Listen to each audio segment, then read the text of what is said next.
Welcome to Sandeep star classes. आज की इस वीडियो में हम देखेंगे कुछ इंपॉर्टेंट क्वेश्चंस के बारे में जो कि पॉलिटी से है।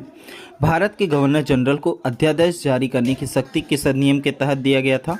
तो भारतीय परिषद अधिनियम 1861 के तहत गवर्नर जनरल को अध्यादेश जारी करने की शक्ति दी गई थी। भारत में विभागीय प्रणाली की शुरुआत किसने की थी? तो विभागीय प्रणाली की शुरुआत लॉर्ड कैनिंग ने की थी।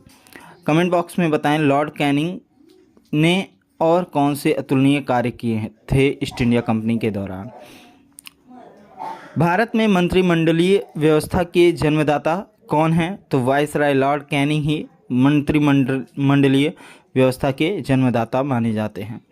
किस अधिनियम के तहत वार्षिक बजट पर बहस का अधिकार भारतीय सदस्यों को मिला? तो भारतीय परिषद अधिनियम 1892 के तहत वार्षिक बजट पर बहस करने का अधिकार भारतीय सदस्यों को मिला था। भारत में प्रतिनिधि सरकार की नींव किस अधिनियम द्वारा पड़ी? तो भारतीय परिषद अधिनियम 1861 द्वारा प्रतिनिधि सरकार की नींव पड़ी थी। पहली बार मुस्लिम समुदाय के लिए पृथक प्रतिनिधित्व का उपबंध कब किया गया? तो मुस्लिम समुदाय के लिए सेपरेट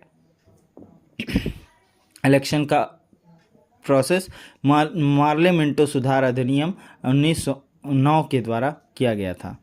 मार्ले मिंटो अधिनियम 1909 की इसकी रिपोर्ट पर पारित किया गया था। सर अरुणडेल समिति के रिपोर्ट पर पारित किया गया था।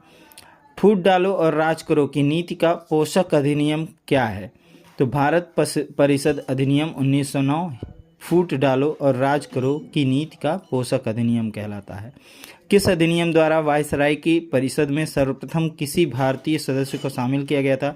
तो भारतीय परिषद अधिनियम 1909 के द्वारा वायसराय की जो परिषद थी उसमें पहली बार भारतीय सदस्यों को शामिल किया गया था। वायसराय की परिषद में सर्वप्रथम किस भारतीय को शामिल किया गया था? तो सर्वप्रथम सत्येंद्र प्रसाद सिन्हा जी को जो है वायसराय की परिषद में सम्मिलित किया गया था। भारतीय सदस्यों को संसद के अंदर पूरक प्रश्न पूछने का अधिकार कब मिला था? तो 1909 में भारतीय परिषद अधिनियम 1909 के द्वारा। भारतीय परिषद एक्ट 1909 के तहत इंग्लैंड की भारत परिषद में नियुक्त होने वाले प्रथम भारतीय कौन थे? केसी गुप्ता तथा सैयद हुसैन बिलग्रामी। प्रांतों में शासकीय बहुपद किस अधिनियम द्वारा समाप्त हो गया था? 1909 के अधिनियम के द्वारा। किस अधिनियम के तहत गवर्नर जनरल की कार्यकारिणी में प्रथम भारतीय विधि सदस्य सत्येंद्र सिन्हा की नियुक्ति की गई थी? तो भारतीय परिषद एक्ट 1909 के द्वारा। केंद्र में द्विसदनीय व्यवस्था किस अधिनियम द्वारा किया गया?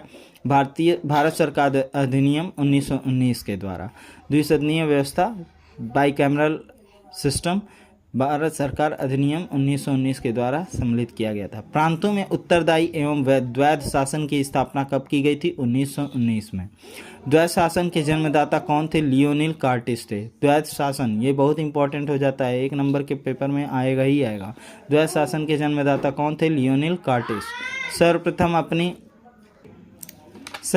अपनी पुस्तक डायरकी में द्वैध शासन व्यवस्था का वर्णन किसने किया था? लियोनिल कार्टिस ने किया था। भारत सचिव के कार्यभार को कम करने के लिए हाई कमिश्नर किस अधिनियम द्वारा नियुक्त किया गया था? भारत परिषद अधिनियम 1919 के द्वारा। प्रांतों में द्वैध शासन प्रणाली किस एक्ट द्वारा समाप्त कर दिया गया था? 1935 ईस्वी के एक्ट द्वारा। द्वैध शासन प्रणाली की सफलता की जांच समिति का अध्यक्ष कौन था? Sir Alexander Moody man. केंद्र एवं प्रांत में प्रशासनिक शक्ति का विभाजन किस अधिनियम द्वारा किया गया था? 1919 के अधिनियम द्वारा। भारत सचिव तथा उसकी परिषद का वेतन भारतीय राजस्व से दिया जाना कब बंद कर दिया गया था? तो 1919 में। ब्रिटिश भारत में किस एक्ट के द्वारा विधानमंडल में महिलाओं के लिए आरक्षित स्थानों का प्रावधान किया गया? 1935 के एक्ट द्वारा। सांप्रदायिक आधार पर निर्वाचन प्रणाली को सिखों, ईसाइयों तथा आंग्ल भारतीयों पर कब लागू किया गया? 1919 के अधिनियम के द्वारा। तो ये पार्ट आपका 1919 और 1909 से जुड़े हुए कुछ प्रमुख प्रश्नों पर था।